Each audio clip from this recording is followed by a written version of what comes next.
Good morning student. Sunrise education academy Samdari में आपका स्वागत है। आज हम पढ़ने जा रहे हैं इंट्रोडक्शन टू प्रॉब्लम सॉल्विंग।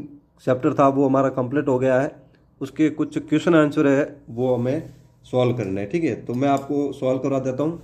अब इन जो क्वेश्चन आंसर है, ये जो क्वेश्चन है, ठीक है, अब इन क्वेश्चन, ये जो क्वेश्चन है, ये क्वेश्चन आपको पीडीएफ में मिल जाएंगे। यहाँ मैं आपको सिर्फ इनकी आंसर लिखवाऊंगा। ठीक है, वैसे बताता रहूँगा कौन सा क्वेश्चन है, कौन सा कर रहे हैं। मैं यहाँ क्वेश्चन नंबर लिख दूंगा और हिंदी मीडियम वालों के लिए भी उपलब्ध करवा दिए जाएंगे। अब फर्स्ट क्वेश्चन ये कहता है कि write pseudo code that read two number and divided one by another and display the question. यानी ये कह रहा है कि दो नंबर है, कितने, दो नंबर है, और उस दो नंबर में आपको क्या करना है, एक दूसरे को आपस में डिवाइड करना है और डिस्प्ले पर उसका रिजल्ट आपको प्रदर्शित करना है। ठीक है, तो क्वेश्चन नंबर फर्स्ट के आंसर देखो। अब मैं यहाँ पर सिर्फ ओनली फॉर क्वेश्चन नंबर 1 लिख रहा हूँ। पूरे क्वेश्चन है वो आपको पीडीएफ में मिल जाएंगे। बस आपको यही करना और कुछ करना नहीं है। पीडीएफ में तो सिर्फ देखा जाएगा ये कौन सा क्वेश्चन की आंसर है, आंसर ये रही, और इसका क्वेश्चन कौन सा है वो आपको पीडीएफ में मिल जाएगा। ठीक है, तो देखो जैसे मैंने यहाँ क्वेश्चन नंबर फर्स्ट है, फर्स्ट क्वेश्चन में ये कहता है कि दो नंबर है, उस नंबर को आपस में डिवाइड करना है और उसका सीडो कोड बनाना है। तो सीडो कोड बनाते हैं। देखो, तो सबसे पहले सीडो कोड बनाने के लिए इनपुट लिखते हैं। दो नंबर लेने, तो इनपुट नंबर 1 तो ए, और फिर वापस इनपुट करो, ये हो जाएगा इनपुट नंबर सेकेंड। ठीक है, अब करना क्या है, इनको आपस में डिवाइड करना है। तो फिर ये देखो लिखो कंप्यूट, इनका क्या है, कीवर्ड है सीडो का, और क्या करना है, डिवाइड। तो ये division is equal to A divide B. ठीक है, और प्रिंट क्या निकालना है, डिवीजन, तो ये प्रिंट निकाल दो डिवीजन DIV। ये आपका हो गया फर्स्ट क्वेश्चन की आंसर। ठीक है, तो ये फर्स्ट क्वेश्चन कंप्लीट हो गया अपना। अब देखो सेकंड क्वेश्चन इसका। सेकंड क्वेश्चन ये कहता है कि two friend decide who get the last silence of a cake by flying a coin 5 time. यानी दो फ्रेंड है और दो फ्रेंड क्या करते हैं, एक कॉइन लेते हैं, यानी सिक्का लेते हैं और उसको 5 टाइम उछालते हैं। ठीक है, अब ये कहता है first person to win 3 flip win the cake. इन एक पर्सन होगा जिसको 3 बार मौका मिलेगा उस सिक्के को उछालने को और उसके पास गिरेंगे। यानी इनपुट अगर जैसे आप एक इनपुट करते हो तो यानी 1 प्लेयर विन हो जाएगा, और एंड 2 मीन्स 2 प्लेयर विन। तो if flip design algorithm to determine who take the cake. अब ये कहता है कि इसमें आपको क्या करना है। इसमें तो फर्स्ट क्वेश्चन में तो हमने क्या बनाया था, सीडो कोड, और सेकंड क्वेश्चन के अंतर्गत हमें बनाना है एल्गोरिथम। किसका, कि एक व्यक्ति है, दो फ्रेंड है, और दो फ्रेंड क्या करते हैं, एक सिक्के को 5 बार ऊपर नीचे करते हैं, और उसमें से जिस व्यक्ति को 3 बार मिलेगा वो व्यक्ति जीत जाएगा। तो अभी देखो सेकंड क्वेश्चन का अपन एल्गोरिथम बनाते हैं। ठीक है, तो देखो किस प्रकार से स्टेप, देखो step number first. Step first क्या कहता है, सबसे पहले आपको लिखना स्टार्ट।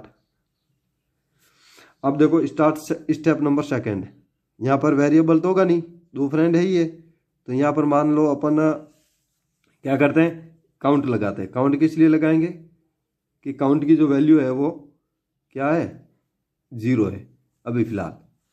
लेकिन उस काउंट को कहाँ तक ले जाना है, स्टेप नंबर 3 ये कहता है कि उस काउंट को ले जाना है count less than equal to 5, यानी 5 बार तक ले जाना है।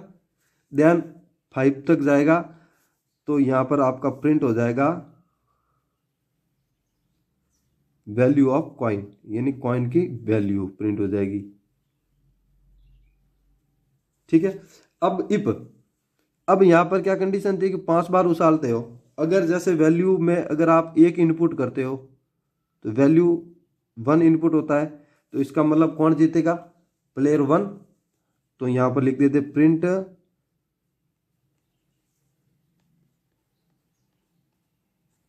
Player 1 win. क्यों, क्योंकि ये जो सिक्का है वो किसके पक्ष में जाएगा, 1 वाले पक्ष में, एक फ्रेंड के पक्ष में। अब ये कहता इल्स,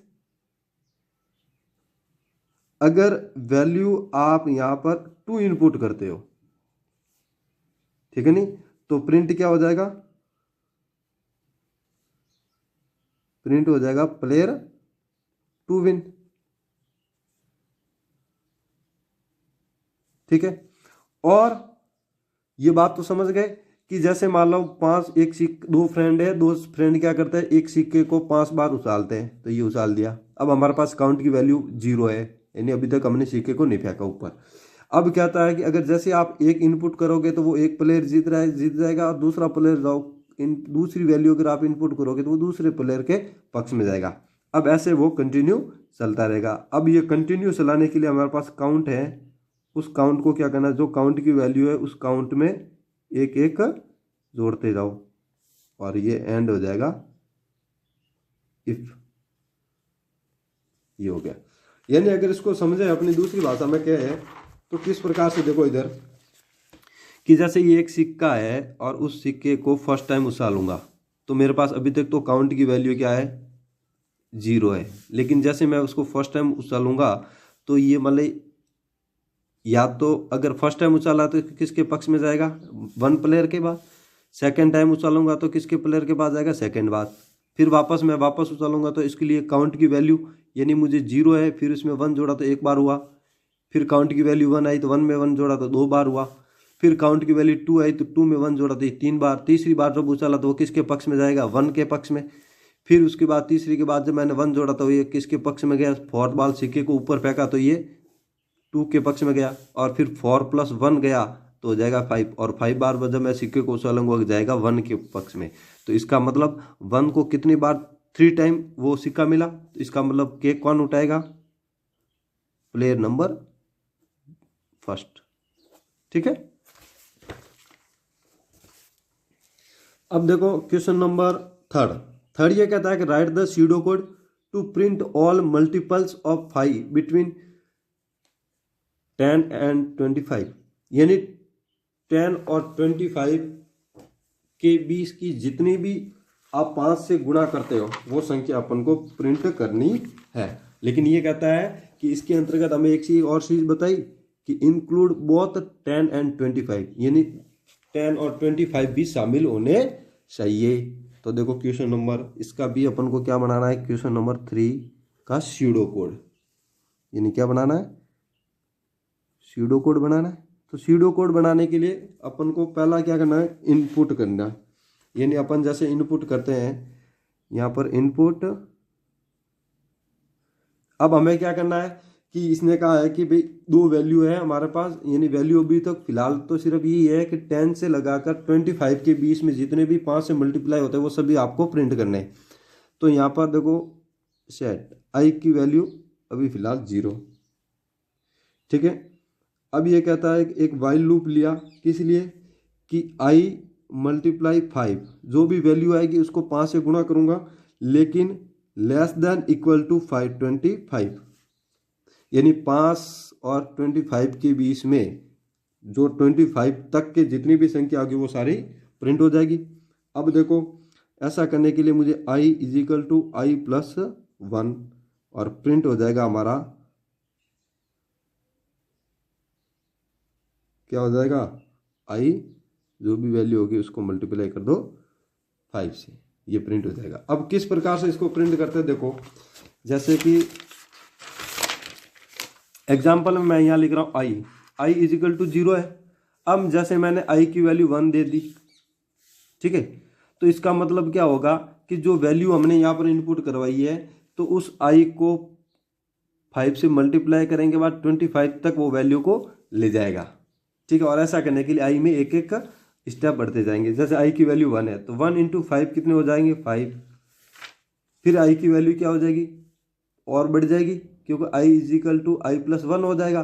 तो i में 1 जोड़ा तो इसका मतलब i + 1 + 1 बराबर i की वैल्यू 2 होगी, तो 2 × 5 इसका मतलब क्या हो गया, 10। फिर i की वैल्यू 3 होगी तो 3 × 5 यानी 15।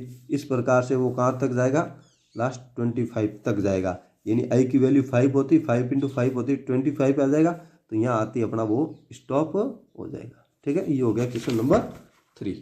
तो ये आप आराम से देख सकते हैं, और इनके क्वेश्चन है वो आपको PDF में मिल जाएंगे।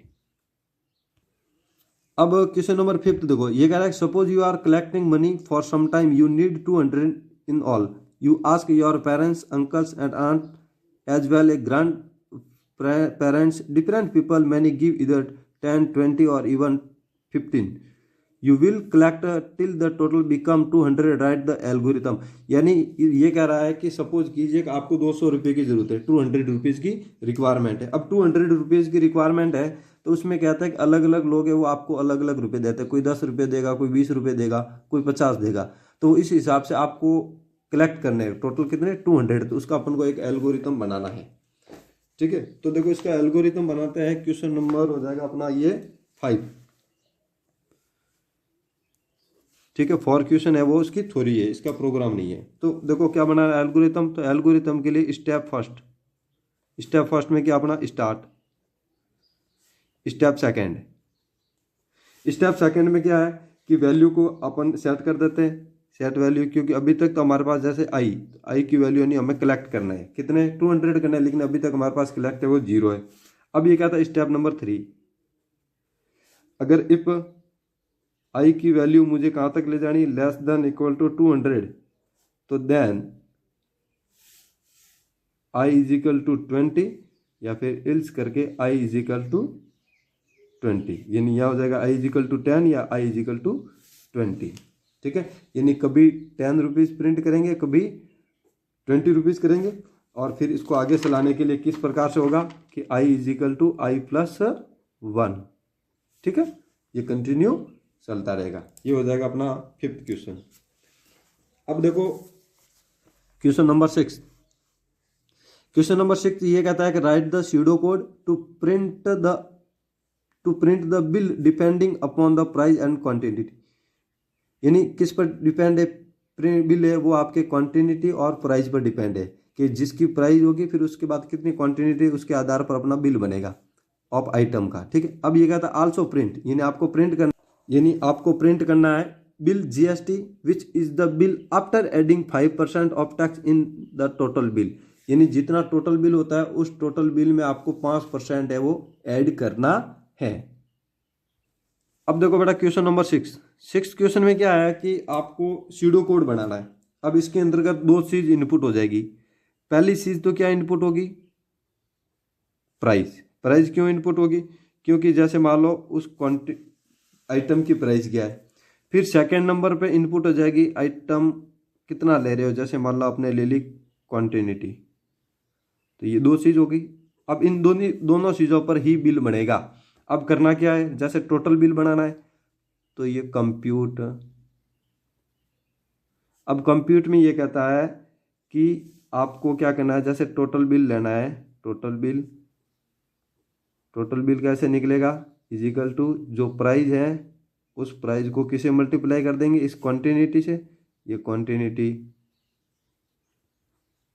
अब इसने क्या कहा था कि आपको जीएसटी भी ऐड करना है, कि जितना बिल होगा टोटल बिल, उस टोटल बिल में 5% जीएसटी करना है। तो जीएसटी के लिए देखो यहां लिखते हैं जीएसटी बिल कितना, कि जितना टोटल बिल है उसमें 5%। तो टोटल बिल मल्टीप्लाई कितना 5% है, तो ये 5 डिवाइड बाई 100। तो यहां पर प्रिंट क्या हो जाएगा आपका बिल। ठीक है, इस प्रकार से ये 6th क्वेश्चन का बन गया क्या, स्यूडो कोड। ठीक है, इसी प्रकार से क्वेश्चन नंबर 7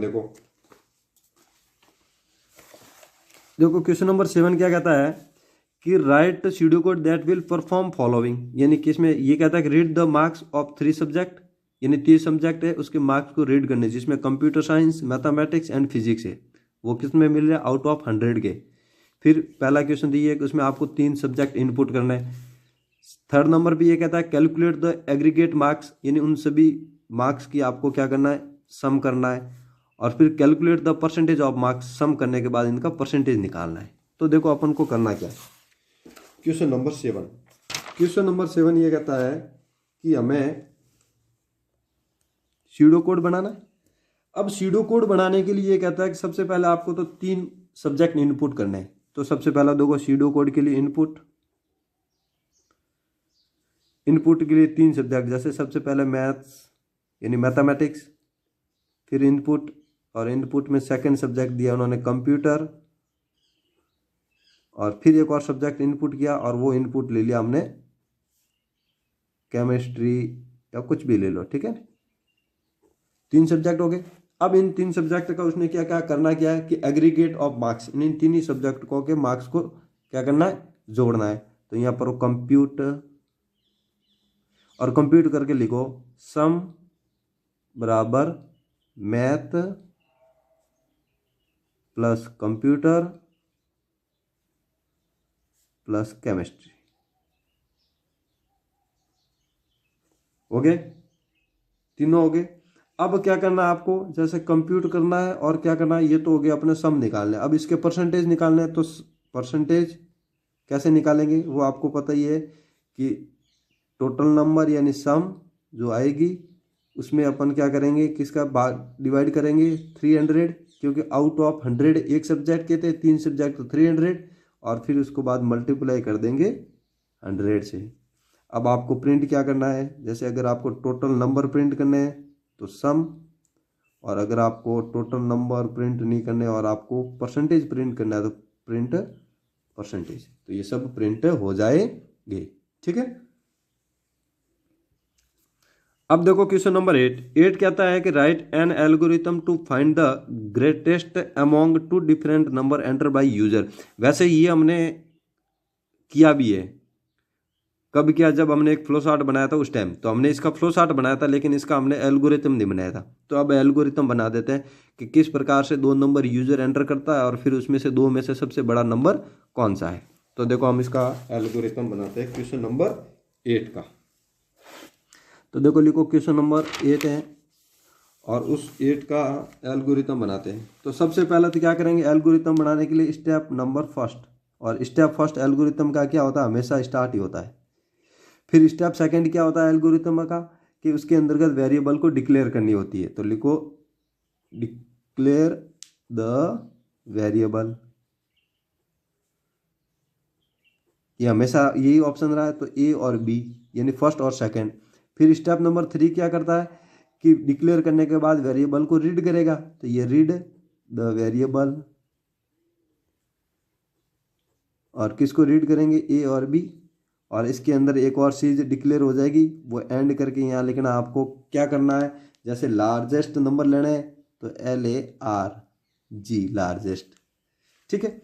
अब इसके अंतर्गत स्टेप नंबर लगेगा अपना फोर्थ, और स्टेप फोर्थ ये लगेगा कि if A greater than B, तो देन प्रिंट क्या हो जाएगा आपके, प्रिंट यहां आ जाएगा A इज लार्जेस्ट नंबर, या फिर इल्स, फिर प्रिंट, और फिर प्रिंट हो जाएगा आपका A के बाद क्या आएगा, B इज लार्जेस्ट नंबर।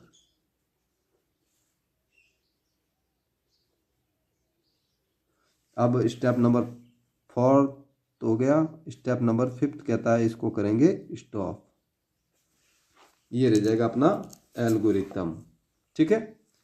बात क्लियर होगी कि किस प्रकार से अपन इसको करते हैं। यानी 2 संख्या है, उन दोनों में से बड़ी, तो या तो आप जो संख्या एंटर करोगे या तो ए बड़ा है और या फिर बी हो जाएगा। अब कैसे होगा कि जैसे कोई भी नंबर आपने एंटर किया, एग्जाम्पल के लिए ए ग्रेटर देन बी, ठीक है, या फिर अपन यहाँ शॉर्ट में इतना ही लिख सकते हैं कि प्रिंट ए या फिर प्रिंट बी। कैसे कि जैसे ए की वैल्यू मैंने यहाँ पर दे दी 8 और बी की वैल्यू दे दी मैंने 5, तो इसका मतलब ए 8 ग्रेटर देन 5, तो ए ग्रेटर देन बी। तो अब इन दोनों में से कौन सा प्रिंट होगा, जो ग्रेटर देन है, जैसे ये प्रिंट हो जाएगा तो ये वाला प्रिंट यहाँ पर हो जाएगा। तो प्रिंट कौन सा हो जाएगा, ए। अब अगर ट्रू है तो मैंने आपको ये भी बता दिया, इफ इल्स का मतलब क्या होता है कि जब अपन कंडीशन देते हैं तो अगर ट्रू है तो इफ निष्पादित हो जाएगा यानी एग्जीक्यूट हो जाएगा, और अगर फॉल्स है कंडीशन तो फिर इल्स होगा, और इल्स के अंदर जो होगा वो ये निष्पादित हो जाएगी, ठीक है। अब क्वेश्चन नंबर 9 देखो, ये कहता है राइट एन एल्गोरिथम, एक एल्गोरिथम बनाना है। that perform the following. Ask a user enter a number. If the number is between 5 and 15, अगर कोई नंबर जैसे 5 और 15 एंटर करता है तो इसका मतलब वो कौन सा होगा? ग्रीन। जैसे 5 और 15 के बीच में कोई भी नंबर अगर एंटर करेगा तो ऑटोमेटिक आपका प्रिंट हो जाएगा ग्रीन।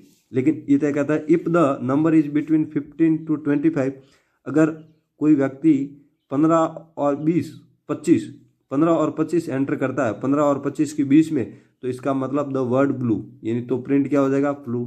जैसे अगर आप यहाँ पर मान लो 16 किया तो इसका मतलब आपका क्या प्रिंट हो जाएगा? ब्लू। ठीक है। अब if the number is between 25 and 35, अगर वो 25 और 35 के बीच में अगर नंबर देता है तो इसका मतलब वो आपका प्रिंट हो जाएगा ऑरेंज। और if it any other number, यानी इनके अलावा कोई भी अगर नंबर प्रिंट होगा तो वो सारा क्या? कलर्स आर ब्यूटीफुल प्रिंट हो जाएगा। अब इसका बनाना एक एल्गोरिथम, बिल्कुल ईजी है, कुछ नहीं है। देखो सबसे पहले तो अपन को करना क्या है, तो सबसे पहले तो अपन को क्या करना होता है, क्वेश्चन नंबर 9 लिखो। और देखो करना क्या है कि स्टेप नंबर फर्स्ट, और स्टेप फर्स्ट क्या कहता है कि सबसे पहले लगाना स्टार्ट। ठीक है। फिर स्टेप सेकंड क्या करेंगे कि यहां पर क्या करेंगे, अपन वेरिएबल को डिक्लेयर करते हैं। तो यहां तो वेरिएबल है ही नहीं ना, यहां वेरिएबल है ही नहीं, तो यहां पर क्या करेंगे? इनपुट करेंगे। क्या इनपुट करेंगे? नंबर इनपुट करने, बस इनपुट नंबर, बस। अब इसके अंदर यहां पर लगेगी कंडीशन इफ, कि अगर जैसे कलर नेम है, यानी जो कलर नंबर है वो कलर नंबर ये कहता है less greater than 5 and colour number है वो लेस देन इक्वल टू 15, यानी 15 से बराबर है, तो वो प्रिंट हो जाएगा आपका क्या? कौन सा बताया था? प्रिंट ग्रीन, यानी ग्रीन प्रिंट हो जाएगा। अब इसी प्रकार से आप सेम कंडीशन लिखते जाओ सबकी। इल्स इफ, अगर जैसे colour number less than greater than 15 है, यानी 15 से अधिक है, और and colour number less than equal to 25, यानी 25 से कम या 25 के बराबर है, तो प्रिंट क्या हो जाएगा आपका? तो प्रिंट हो जाएगा ब्लू। फिर अगली कंडीशन क्या थी? इल्स इफ, अगली कंडीशन थी जो कलर नंबर है वो ग्रेटर देन 25, यानी 25 से अधिक, and colour number less than equal to 35, अगर वो 35 से कम है तो आपका प्रिंट हो जाएगा क्या? ऑरेंज। और फिर लगते हैं इल्स, इसके अलावा जो भी है नंबर वो सारे प्रिंट क्या हो जाएंगे आपके? ऑल कलर आर ब्यूटीफुल, यानी कलर्स आर ब्यूटीफुल, आपका पूरा का पूरा ये प्रिंट हो जाएगा कलर्स आर ब्यूटीफुल। ठीक है।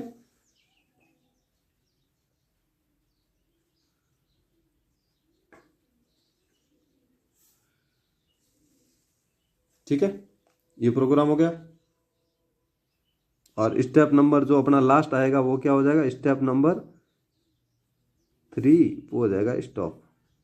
ठीक है, ये हो जाएगा अपना क्वेश्चन नंबर 9।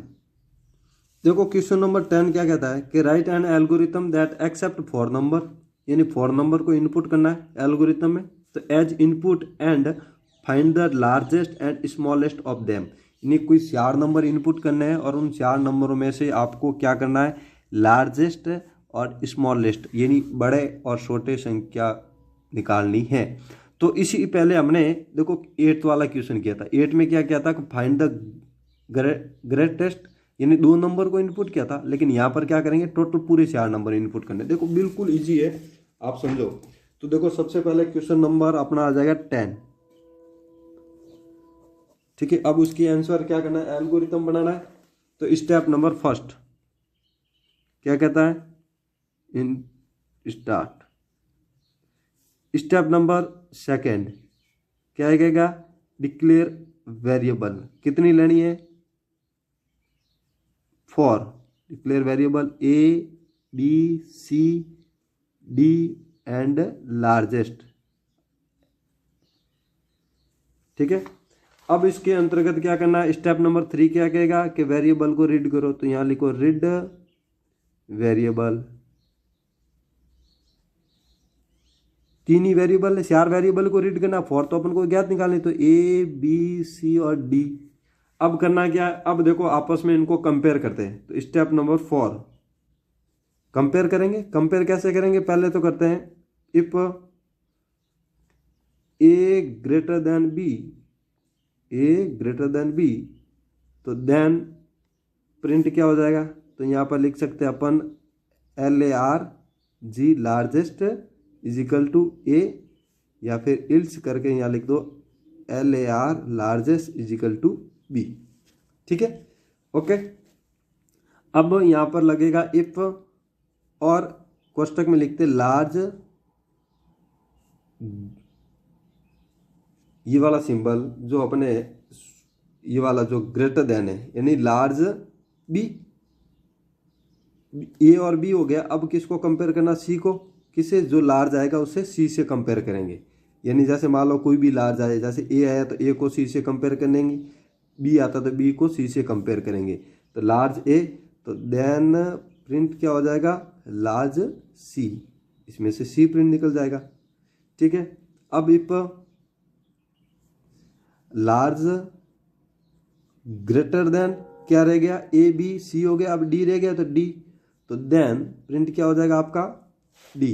तो यहां लिख सकते हैं आप large is equal to D, और डिस्प्ले में क्या आ जाएगा आपका प्रिंट, जिसे अपन कह सकते हैं लास्ट में कहते हैं स्टेप नंबर 5 हो जाएगा, वो निकालता अपन का आउटपुट यानी प्रिंट, और प्रिंट में आपका निकल जाएगा क्या, लार्जेस्ट नंबर, यानी यहाँ पर लिख सकते हैं आप लार्जेस्ट, लिख दिया। और स्टेप नंबर 6 क्या कहता है, इसको स्टॉप।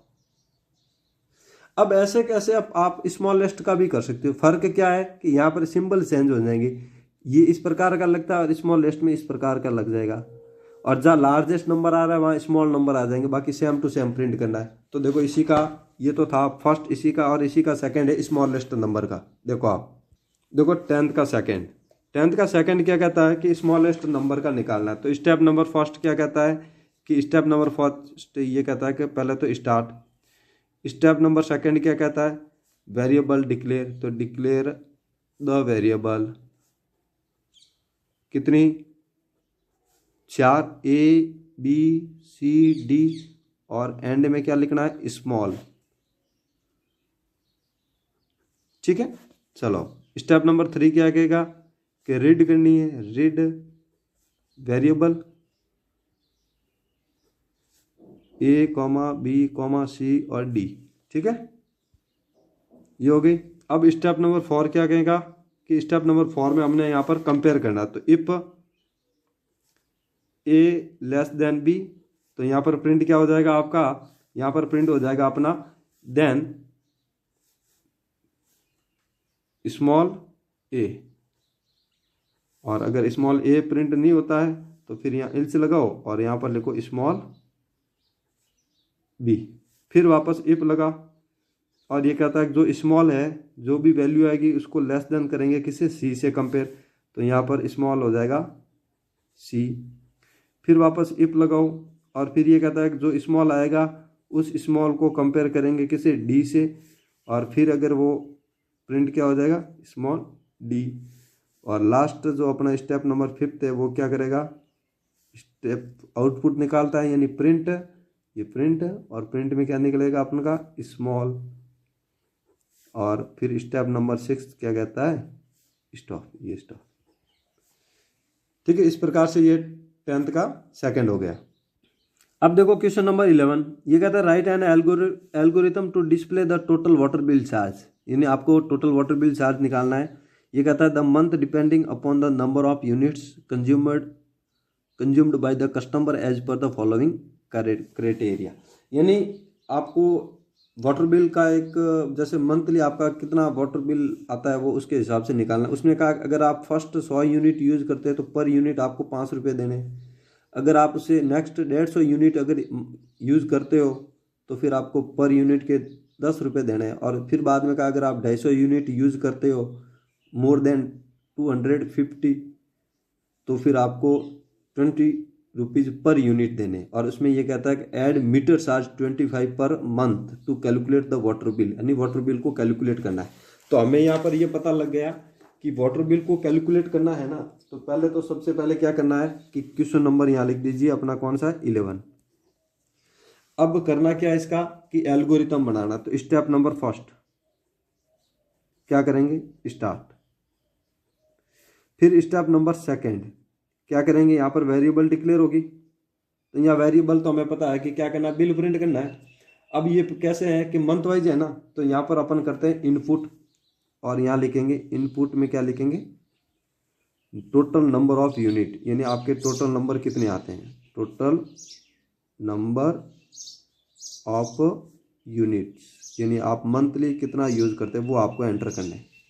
लेकिन इसके अंदर एक स्टेप नंबर 3 के अंतर्गत जिसके अपन कह सकते हैं असाइन भी करना है। और क्या असाइन करना है, meter charge, assign meter charge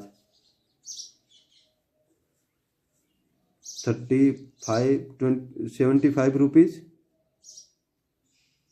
कैसे है, मंथ, यानी पर मंथ के हिसाब से लगेंगे।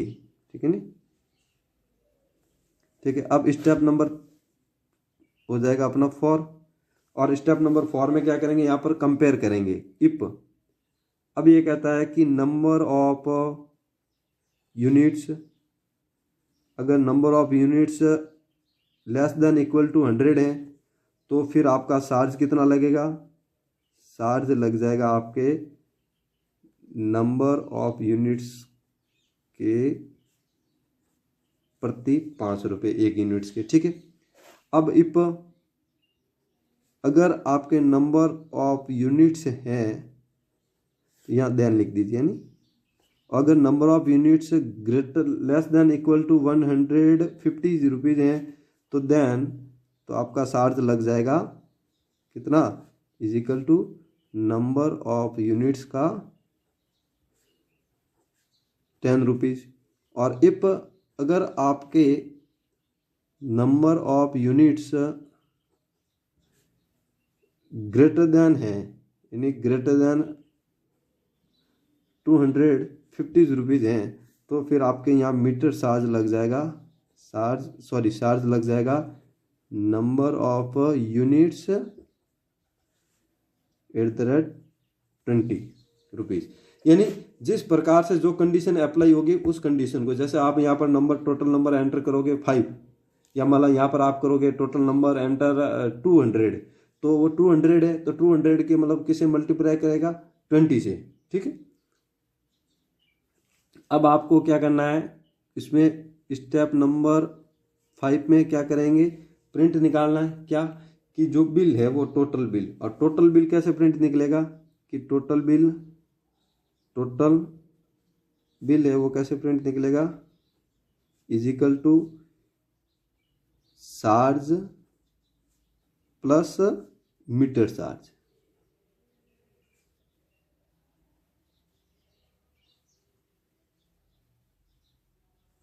ठीक है। और अब टोटल बिल तो प्रिंट ऐसे हो जाएगा। अब ये इसकी कैलकुलेशन कैसे करेंगे, तो कैलकुलेशन करने के लिए यहाँ पर करेंगे परफॉर्म, और परफॉर्म में क्या करेगा, ये देखो परफॉर्म ये करेगा कि जो नंबर ऑफ यूनिट्स है उसको टोटल नंबर, यानी टोटल नंबर है उसको वो इस हिसाब से मल्टीप्लाई करके प्रिंट हो जाएगा।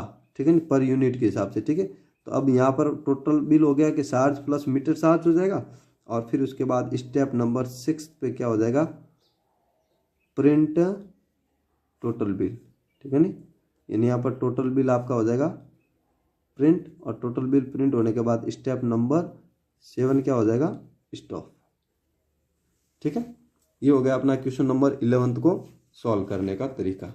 अब देखो इसके आगे क्वेश्चन, अब देखो क्वेश्चन नंबर 15 ये कहता है कि write a pseudo code to calculate the factorial of a number, यानी फैक्टोरियल नंबर को अपन को क्या करना है, एक सीडो कोड से प्रोग्राम बनाना, बिल्कुल छोटा सा प्रोग्राम, 2-3-4 लाइन का, कुछ ज़्यादा बड़ा नहीं है। फैक्टोरियल नंबर का सीडो कोड बनाना है।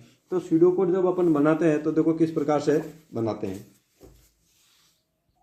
क्वेश्चन नंबर 15, अब सीडो कोड बनाना है तो सबसे पहले क्या करेंगे, यहाँ पर इनपुट करेंगे। इनपुट क्या, पहले तो नंबर इनपुट करेंगे NUM, फिर इनपुट क्या होगा, ज्ञात क्या करना है कि हमको ज्ञात करना है फैक्टोरियल, तो यहाँ पर लिखेंगे फैक्टोरियल यानी f, और f की वैल्यू हमेशा 1 ही होती है।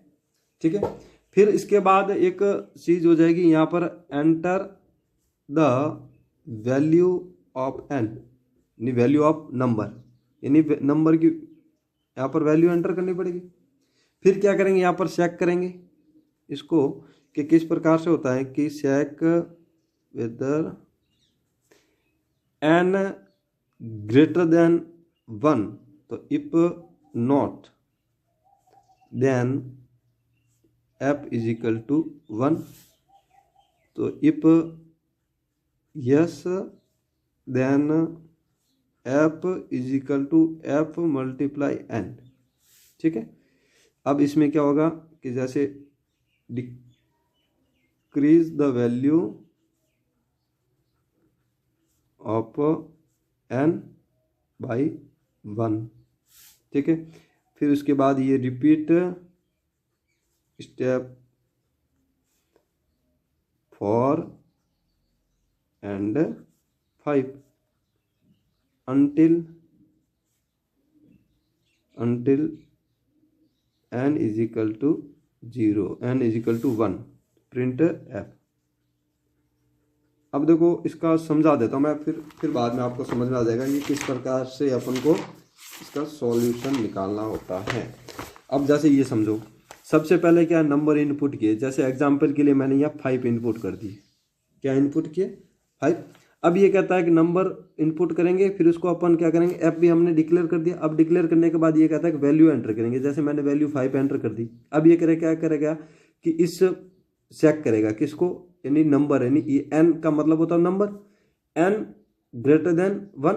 अब ये देखो जैसे मैंने n ग्रेटर देन 1 लिखा, तो इसका मतलब क्या हुआ कि ये जो 5 ग्रेटर देन 1 है, इसका मतलब बिल्कुल राइट है। अगर ये नॉट होता तो देन प्रिंट क्या हो जाता है, f इज इक्वल टू 1। लेकिन क्या है, नहीं है ना, समझ में आ रहा कि नहीं आ रहा कि जैसे ये क्या बड़ा है ना, तो यस बड़ा है, तो इसका मतलब अगर यस तो then f is equal to f multiply n। तो यहाँ f की वैल्यू क्या है, f की वैल्यू क्या है 1 है, तो 1 इज इक्वल टू n की वैल्यू 5, तो यहाँ पर हो जाएगा 5। ठीक है, अब ये कहता है कि सेकंड में क्या कहता है, decrease the value of n by 1, यानी n में से एक वैल्यू डिक्रीज हो जाएगी। तो n की वैल्यू क्या है, n की वैल्यू है इज इक्वल टू 5। अब 5 में से एक वैल्यू हटा दो, यानी 4, तो 4 हुआ, तो फिर वापस वही 4 ग्रेटर देन 1, तो बिल्कुल यस है। तो इसका मतलब क्या हो जाएगा, f is equal to f into n। तो इसका मतलब f की वैल्यू क्या है, f की वैल्यू क्या है 1 इंटू 4, तो यहाँ पर अगली वैल्यू क्या हो जाएगी 4। ठीक है, तो 5 इंटू 4। इस प्रकार से ये 3 ग्रेटर देन 1 फिर जाएगा, फिर यही आएगा कि f इंटू n, यानी अपन ऐसे भी लिख सकते हैं कि f की फिर न्यू वैल्यू जैसे जैसे आती रहती है, जैसे न्यू वैल्यू आती है फैक्टोरियल, तो 4 इंटू 3 इंटू 2 इंटू 1, यानी ये कंटिन्यू ऐसे चलती जाएगी, एक एक लेस होता जाएगा। जो n की वैल्यू उसमें से एक लेस, जैसे n की वैल्यू एक लेस हो गई, n की एक वैल्यू 5 में से एक लेस हुई 4, तो ये 5 इंटू 4, फिर 4 आई तो 4 में से एक लेस हो गई, तो फिर ये 3 आ गई, तो 3 आ जाएगा इसको, फिर 3 में से 1 लेस हो जाएगा, 2 आ गई, तो यहाँ पर 2 मल्टीप्लाई हो जाएगा, फिर 2 में से 1 लेस हो जाएगा, तो यहाँ पर मल्टीप्लाई 1 हो जाएगा। क्यों, जैसे 1 ग्रेटर देन या 1, तो देखो यहाँ 1 इजिकल इफ तो नॉट देन f, तो यहाँ पर ये दोनों बराबर हो रही है, तो बराबर होते हैं यहाँ पर 1 प्रिंट, ऑटोमेटिक 1 प्रिंट हो जाएगा, तो ये प्रिंट 1 हो गया। तो इस प्रकार से इनका फिर इनको आपस में मल्टीप्लाई करेंगे, तो यहाँ पर इनका फैक्टोरियल नंबर है वो आ जाएगा।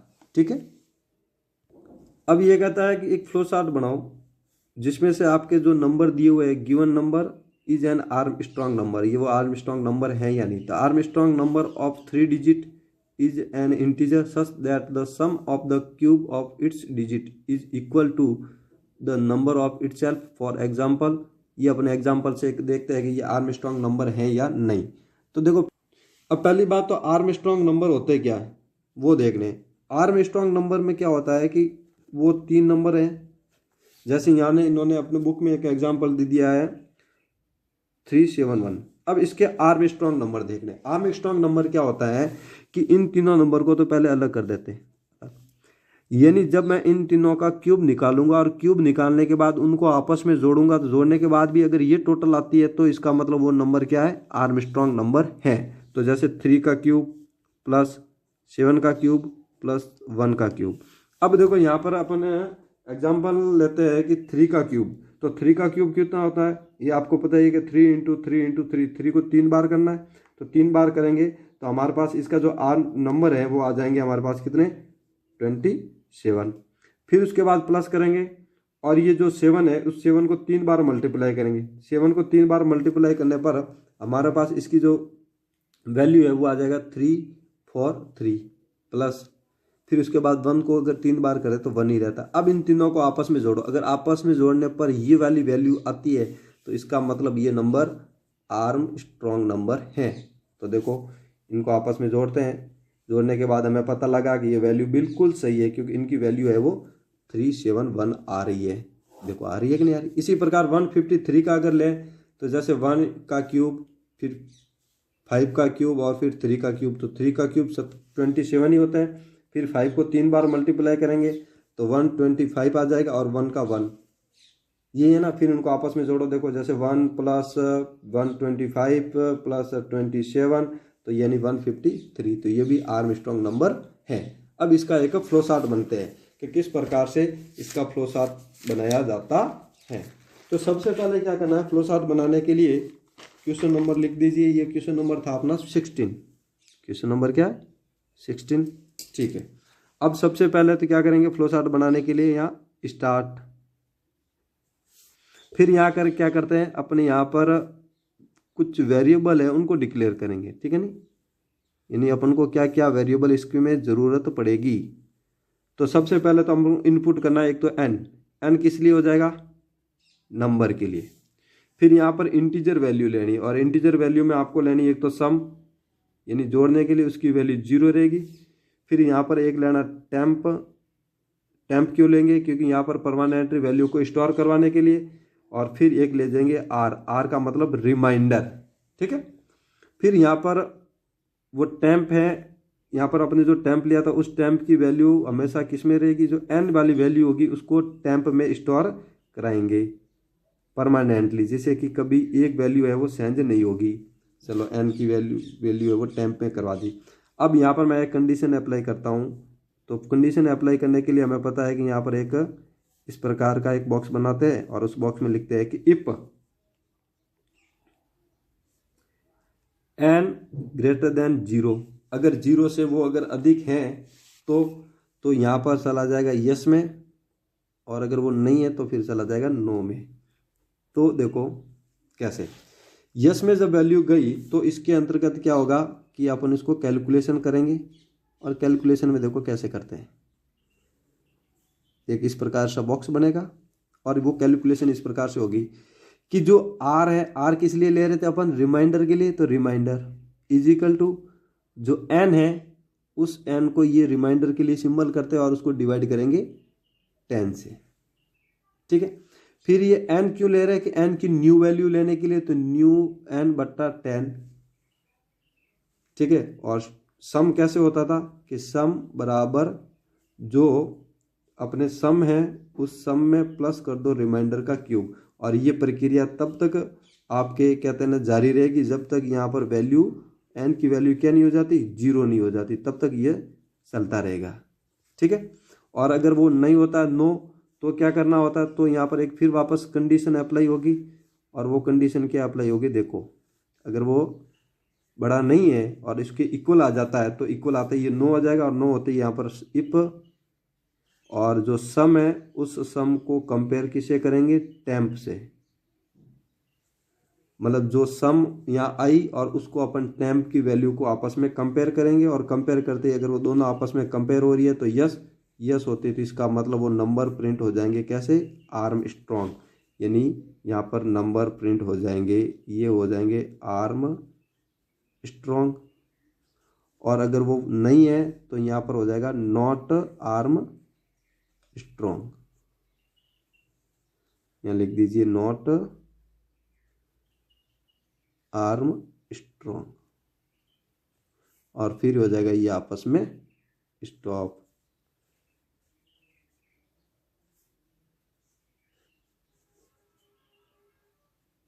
अब इसको समझो आप पहले कि किस प्रकार से ये दिया जाता है। जैसे कि इन्होंने बताया कि एक नंबर अपन प्रिंट करते हैं, जैसे मान लो 153 प्रिंट करते हैं, तो n जो हमने लिया था उसकी वैल्यू हमने क्या दी थी 153।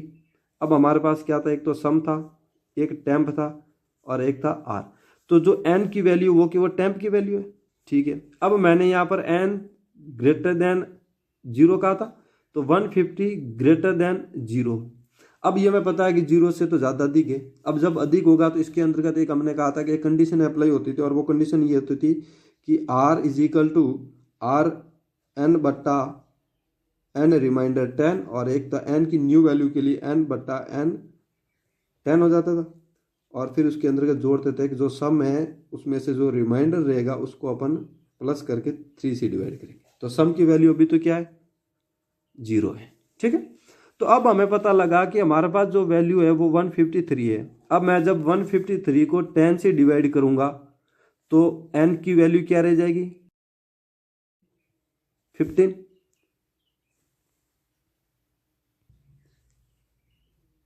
यानी n की वैल्यू रह जाएगी 15, और रिमाइंडर क्या आ जाएगा हमारे पास r। तो ये कहते हैं कि इसमें से देखो n की वैल्यू तो हो गई 15, रिमाइंडर आ गया 3, और सम कैसे करते हैं कि जो सम है उस सम की वैल्यू क्या है 0 है, तो 0 में रिमाइंडर का क्यूब 3 का क्यूब, तो इसका मतलब ये तो हो गया फर्स्ट। अब फिर वापस ये प्रक्रिया जाएगी कब तक, जब तक वो 0 नहीं हो जाता। तो फिर प्रक्रिया गई, n की वैल्यू क्या मिली 15, फिर n को 10 से डिवाइड किया तो रिमाइंडर क्या आया, r क्या आ गया, वैल्यू तो रह गई 1 लेकिन रिमाइंडर क्या आ गया 5। तो फिर वापस देखो n की वैल्यू तो क्या हो गई 1, रिमाइंडर क्या आ गया 5, और सम क्या हो जाएगा, सम की वैल्यू एक बार तो हमारे पास आ गई कि 3 का रिमाइंडर क्यूब प्लस 5 का क्यूब कर दो, ठीक है। फिर हमारे पास 1 रही, 1 को यहाँ गया तो इसका मतलब 1 को फिर 10 से डिवाइड किया।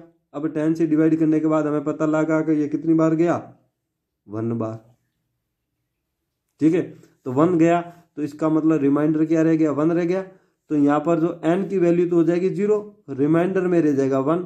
तो फिर ये रिमाइंडर में वही कहता है कि 3 का क्यूब प्लस 5 का क्यूब प्लस 1 का क्यूब। अब जब इनको आपस में जोड़ोगे, इनका क्यूब निकालने के बाद, तब हमें पता लगेगा कि क्यूब निकालने के बाद इनकी जो वैल्यू 153 आ जाएगी। इसका मतलब वो आर्म स्ट्रॉन्ग नंबर है, ठीक है। इसी के साथ हमारे ये क्वेश्चन लगभग पूरे हो गए, और कुछ क्वेश्चन और है एक दो, वो अपन यहाँ देख लेते हैं। इसी बुक में ये कहता है कि following an algorithm to classify number as single digit, double digit और बिग, यानी नंबर को है। अब इसमें ये पता है कि इफ अगर नंबर 9 है लेस देन, तो इसका मतलब वो सिंगल डिजिट है। अगर 9 से कम है तो सिंगल डिजिट है, और अगर 99 से कम है कोई भी तो इसका मतलब वो डबल डिजिट है, और फिर अगर बार 99 से ज़्यादा है तो फिर वो कौन से हो जाएंगे बिग डिजिट। अब ये नंबर दे रखे 5, 9, 47, 99, 100 और 200। तो अब इसमें से बताना है कि कौन से नंबर सिंगल डिजिट है, कौन से डबल का है और कौन सा बिग डिजिट है। तो हमें पता लगा ये दोनों तो बिग डिजिट के हैं, ये दोनों क्या है डबल डिजिट है, और ये दोनों सिंगल डिजिट है, ठीक है। और एक क्वेश्चन नंबर ये है कि for some calculation we want an algorithm that accept only positive integer up to 100, यानी 100 नंबर का पॉजिटिव इंटीजर लेना है। देखो कि नंबर को कैसे लेंगे, पहले नंबर इनपुट होंगे। अब इनपुट होने के बाद 0 से लगाकर 100 के बीच में फिर जो भी नंबर होंगे वो ऑटोमेटिक या तो एक्सेप्ट हो जाएंगे या रिजेक्ट हो जाएंगे। तो इस प्रकार से ये भी एल्गोरिथम सही है, ठीक है।